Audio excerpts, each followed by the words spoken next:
আসসালামু আলাইকুম। আজকে একটা নতুন রেসিপি নিয়ে আসলাম আপনাদের মাঝে। কাঁঠালের বিচি আর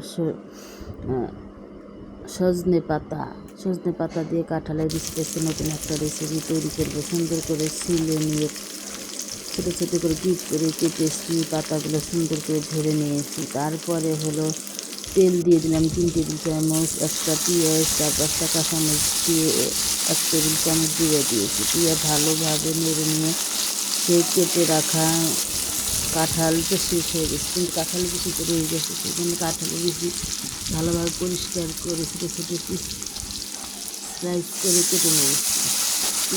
হলুদ দিয়ে সামান্য একটু হলুদ আর স্বাদ মতো লবণ দিয়ে ভালোভাবে নেড়ে নিলাম। নেড়ে নিয়ে তারপরে পানি দিয়ে ঢাকনাটা ঢেকে রেখে দিচ্ছি 10 মিনিট। 10 মিনিট পর চলে আসলাম। একটু দেখি একদম পারফেক্ট সেদ্ধ হয়ে গেছে, খুবই মজা হয়েছে, সেদ্ধ হয়ে গেছে। এখন সেই ধুয়ে রাখা সজনে পাতা দিয়ে দেবো, দিয়ে ভালোভাবে নেড়ে দেবো। এটাতে এতই মজা, আমি কখনো বানাই এই প্রথম। আমি নিজের কেউ ভিডিও দেখিনি, আমি নিজেরটা একা একা দেখেই ভিডিও তৈরি করলাম। এতই যে মজা হয়েছিল, গরম ভাতের সাথে আর কোনো কিছু লাগবে না। যত মাছ মাংস থাক সব কিছু আপনি ফেলে দেবেন।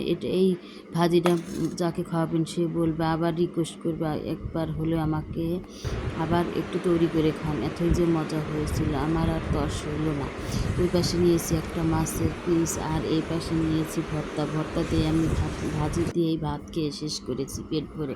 রেসিপিটা ভালো লাগলে চ্যানেলটি সাবস্ক্রাইব করবেন, কমেন্ট করবেন, শেয়ার করবেন। আল্লাহ।